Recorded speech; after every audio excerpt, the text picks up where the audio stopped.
Bonjour, merci d'être avec nous en direct sur RT France. Alors on a une délégation ouest-africaine qui est actuellement sur place en Guinée.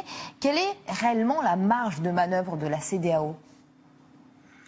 Alors, la marge de manœuvre de la CEDEAO me paraît très faible. D'abord, il faut rappeler que ces sanctions ne sont pas une première.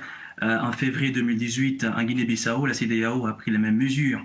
Donc, le fait qu'elle reprenne aujourd'hui, en ce qui concerne la Guinée, le même dispositif de sanctions économiques devrait quand même inciter les gouvernements de la CEDEAO à plus de réflexion. Mais je pense qu'il faut rappeler d'abord deux choses. Que la CEDEAO est dans un accord de principe qui vise à respecter sur le plan normatif la façon dont elle fonctionne, c'est-à-dire en sanctionnant ou en condamnant les coups d'État. Mais on voit tout de suite que cet accord des principes est en contradiction totale avec les aspirations légitimes des peuples ouest-africains, en l'occurrence ici la Guinée, qui aspirent à plus de démocratie et à la justice. De même, on voit aussi que la CEDEAO entretient dans une même logique contradictoire la promotion des valeurs démocratiques et de la bonne gouvernance et des pratiques autoritaires du pouvoir. Donc cette contradiction aujourd'hui, me semble-t-il, accentue la délégitimation de CEDEAO auprès des populations ouest-africaines, ce qui ne va pas du tout dans un bon sens et surtout ne donne pas de crédit aux médiateurs qui sont aujourd'hui à Conakry, en l'occurrence Alassane Ouattara, qui lui-même, rappelons-le quand même, a réussi par un coup de force à imposer un troisième mandat. Finalement, ça veut dire qu'on ne doit pas en attendre beaucoup de cette rencontre entre une délégation ouest-africaine et puis les militaires putschistes à Conakry ?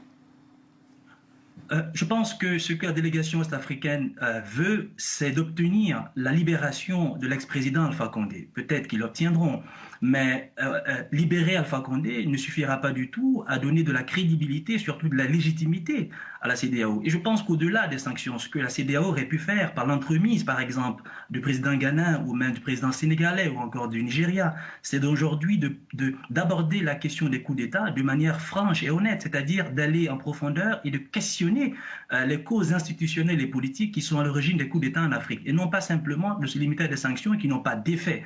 L'économie guinéenne n'est pas productive.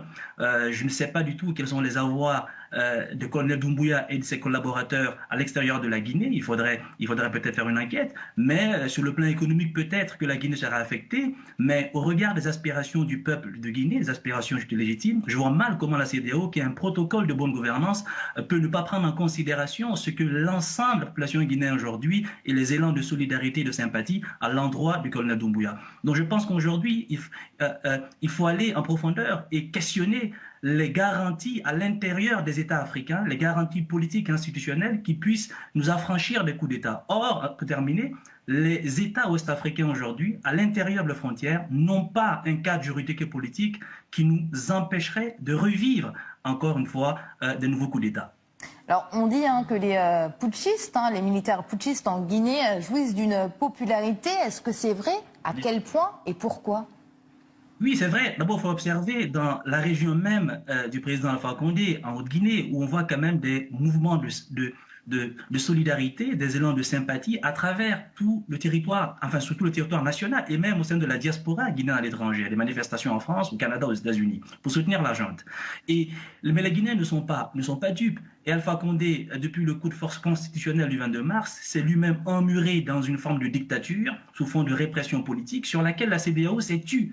Et c'est aujourd'hui ces contradictions que la CEDEAO elle-même doit pouvoir examiner, à la lumière de ses propres principes normatifs qui l'organisent.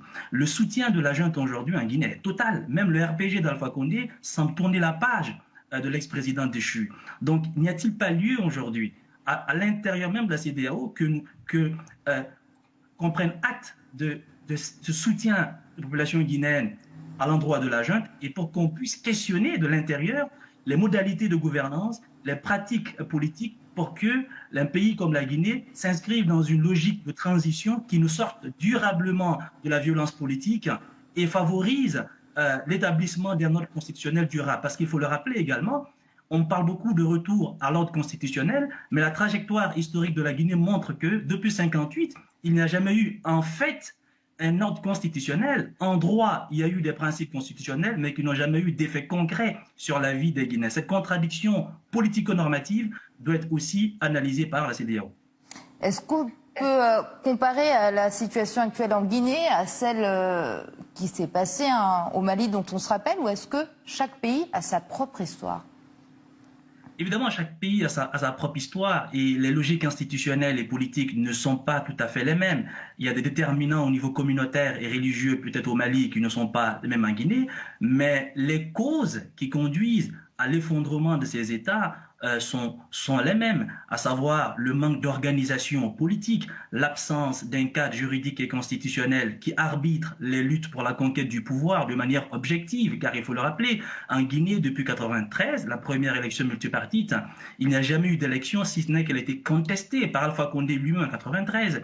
Donc le fait que la violence au Mali et en Guinée, au Mali à l'exception bien sûr de la parenthèse Alpha Konaré, le fait que la violence soit l'arbitre principal des différends entre les acteurs politiques et sociaux est un problème historique en Afrique de l'Ouest, mais en Afrique de manière générale, un problème que traduit l'incapacité des sociétés africaines à s'organiser sur une base politique et normative capable de gérer les différends. Donc là-dessus aussi, les organisations comme la CEDEAO, c'est là où je pense que le président Ghana pourrait peut-être, au-delà des sanctions, donner un coup dur. Le Ghana qui a quand même aujourd'hui un historique de bonne gouvernance pour rappeler que les changements constitutionnels sont problématiques et sont cause d'instabilité. Et donc, il faudrait que les acteurs membres de la CEDEAO puissent aujourd'hui, au-delà des sanctions une fois encore, s'interroger sur la capacité de l'Afrique de se doter de garanties politiques et institutionnelles capables non seulement de promouvoir la démocratie, mais surtout, et le point paraît essentiel, de préparer l'Afrique pour affronter le monde international de l'après-Covid-19. Parce que l'Afrique, sur le plan politique et institutionnel, n'est pas du tout préparée pour affronter, par exemple, les crises économiques et surtout les luttes hégémoniques entre les grandes puissances, on le voit entre la Russie et la France au Mali, pour justement permettre aux peuples africains aussi de s'impliquer au niveau international. Je suis désolée, on est pressé par le temps. Amadou Sadio Barry, merci d'avoir répondu à nos questions. Vous êtes auteur et professeur de philosophie.